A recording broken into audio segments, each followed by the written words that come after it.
Olá e bem-vindos. Hoje a gente tem em mãos um material que, olha, toca num ponto bem sensível e por isso mesmo fascinante. É um guia de estudo, o nome é Fé, Rituais e a Magia Religiosa. E a nossa missão aqui é explorar essa fronteira que às vezes é quase invisível entre uma fé que é baseada em confiança e práticas que, segundo o autor, se aproximam mais da superstição. A ideia é investigar como certos hábitos espirituais, que muitas vezes nascem de uma boa intenção, podem sutilmente se transformar em, sei lá, tentativas de controlar o que é incontrolável. Ok, vamos analisar isto. O que acontece quando a fé deixa de ser um ato de entrega e se torna essa busca quase desesperada por garantias, por resultados que a gente pode ver e tocar? Essa é a pergunta central, né? E é exatamente o ponto de partida do nosso material. O guia argumenta que a raiz do problema não está, assim, necessariamente nos rituais, nem nos objetos. Está numa troca muito sutil que acontece, no coração. A fonte propõe um divisor de águas que, para mim, define toda a análise.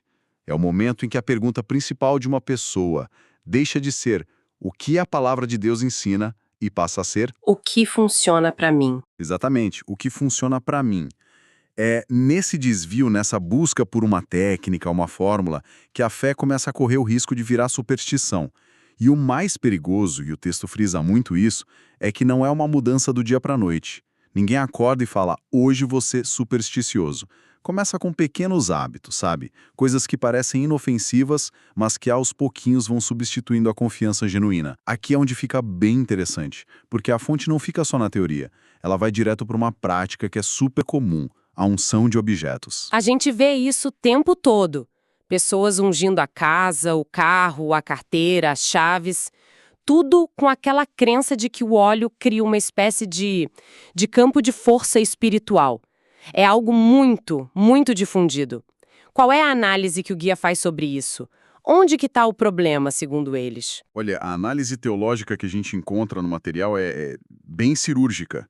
O texto aponta que no Novo Testamento o único uso, digamos, normativo da unção com óleo é pastoral, é direcionado aos enfermos, conforme está lá em Tiago capítulo 5, e o que é crucial está sempre conectado à oração da fé. Ah, sim. A ênfase é na oração. Isso. A ênfase nunca está no óleo como se fosse um elemento mágico, mas na resposta de Deus à fé que mobiliza aquela oração. O óleo é um símbolo, não a substância do poder. Certo, mas a fonte vai além, né? Ela conecta isso a uma mudança teológica bem maior. Exatamente.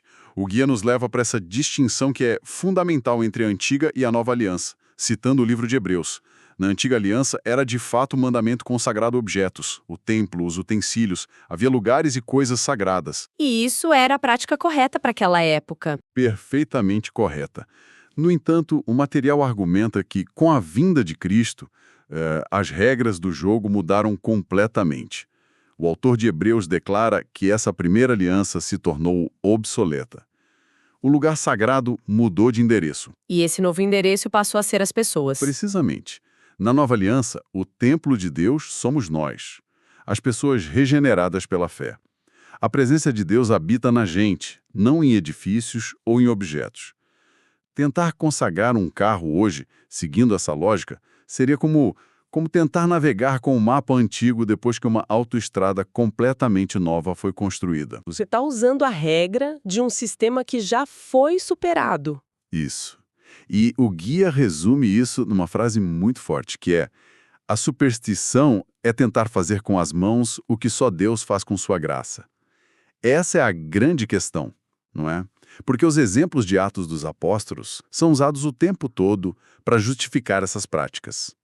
Parece um beco sem saída. A pessoa diz, mas os lenços e aventais de Paulo que curavam os enfermos? E a sombra de Pedro? Isso parece contradizer tudo o que a gente acabou de dizer.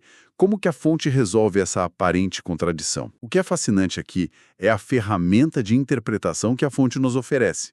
É a distinção entre textos que são descritivos e textos que são prescritivos. É um conceito fundamental para não cometer erros. Os eventos em Atos, como a sombra de Pedro ou os lenços de Paulo, são narrativas que descrevem algo que aconteceu. Foram ações extraordinárias, soberanas de Deus, no momento único da história para autenticar o ministério dos apóstolos, o início da igreja.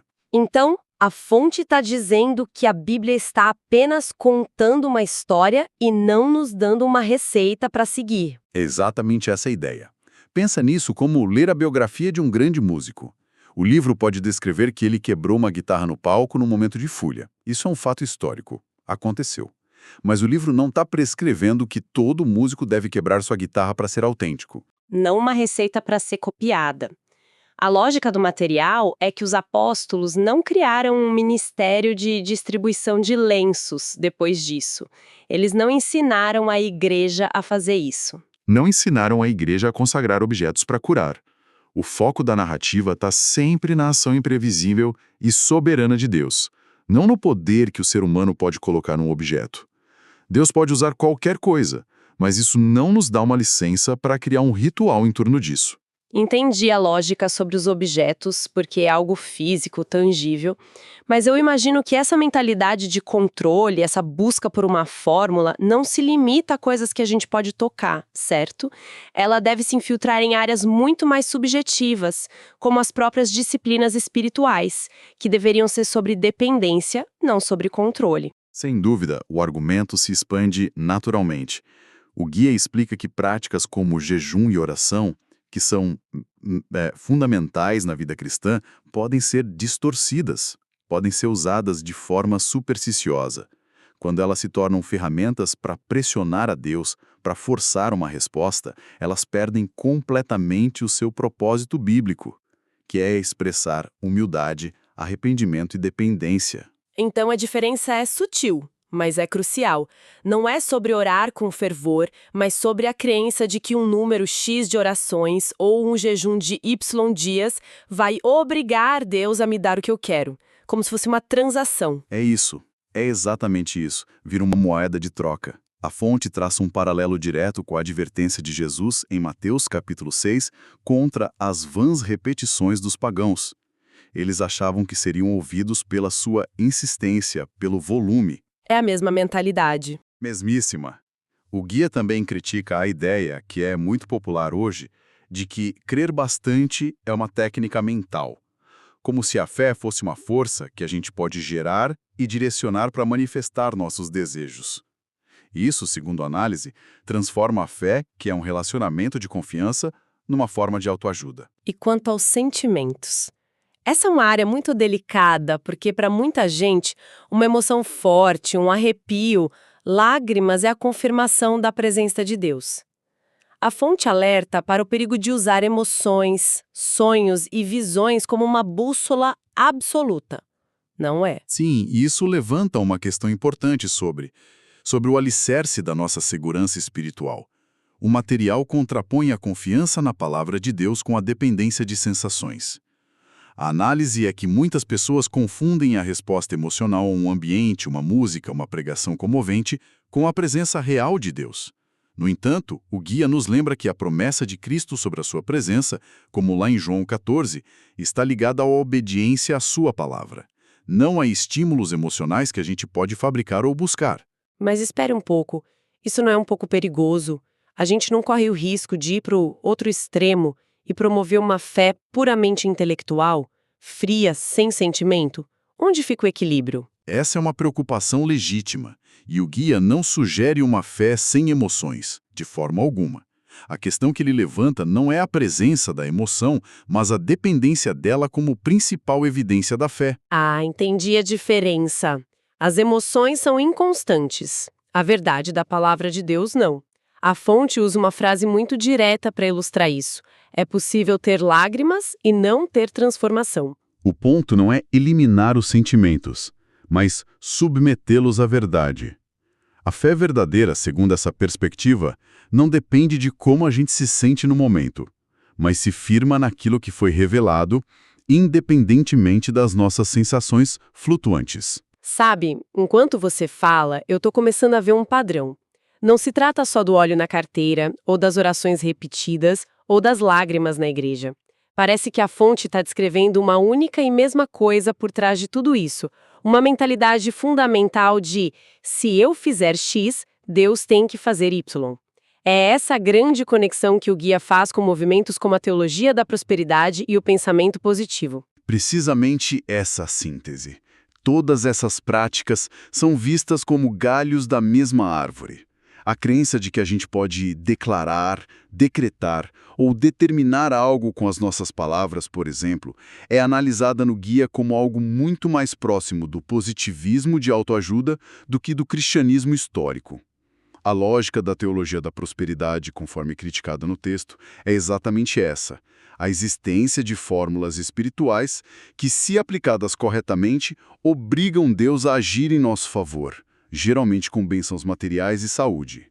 O que, no fundo, inverte os papéis. O ser humano passa a estar no controle e Deus se torna um servo previsível. Exatamente. O guia usa a expressão ídolo domesticado. Transforma o Criador soberano numa espécie de gênio da lâmpada cósmico, que opera por regras de barganha, não por graça soberana. O perigo central que o texto aponta é esse deslocamento da confiança. A confiança deixa de estar na pessoa e no caráter de Deus, revelado em sua palavra, e passa a estar na nossa capacidade de executar o ritual humano corretamente. A gente substitui a dependência por uma ilusão de controle. Uma perigosa ilusão de controle. Exato. E para amarrar tudo isso, a fonte aponta para um erro de interpretação bíblica que alimenta toda essa mentalidade, certo? Sim, e é um ponto crucial que conecta tudo. O guia argumenta que um dos maiores combustíveis para essa mentalidade de barganha é a mistura indiscriminada das promessas da antiga e da nova aliança. Muita gente pega promessas feitas à nação de Israel no Antigo Testamento, que eram, em grande parte, promessas terrenas, nacionais, de prosperidade material e vitória militar, e as aplica diretamente como garantias pessoais e individuais hoje. Como se nada tivesse mudado. Pois é. Segundo a fonte, isso ignora completamente o fato de que a nova aliança é de natureza primariamente espiritual, centrada em Cristo e na promessa da vida eterna, e não em garantir uma vida sem sofrimento ou com prosperidade material aqui e agora. Faz todo sentido. Então, recapitulando a nossa análise deste guia, o que ele nos revelou foi um mergulho na psicologia da fé.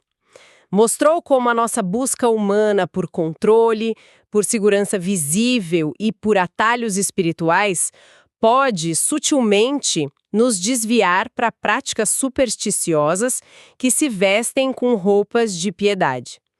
O ponto central da fonte parece ser um chamado à autoavaliação, onde a nossa confiança está realmente depositada, na soberania de um Deus que não controlamos ou nos nossos próprios métodos, objetos e rituais. Um convite para abandonar o que ele chama de magia religiosa e redescobrir a simplicidade do Evangelho. Uma fé que não é baseada na nossa performance ou na correção dos nossos rituais, mas que é simplesmente uma resposta de confiança, de dependência e obediência à misericórdia de Deus, que sempre vem primeiro. Não é algo que a gente conquista, é algo que a gente recebe. Para encerrar a nossa conversa, fica uma pergunta final provocativa, inspirada diretamente pelo material que analisamos, para que cada um possa refletir por conta própria. Se a fé é, por definição, a firme certeza daquilo que não se vê, o que uma necessidade constante de rituais, objetos e sinais visíveis para se sentir espiritualmente seguro pode revelar sobre o verdadeiro estado da nossa confiança?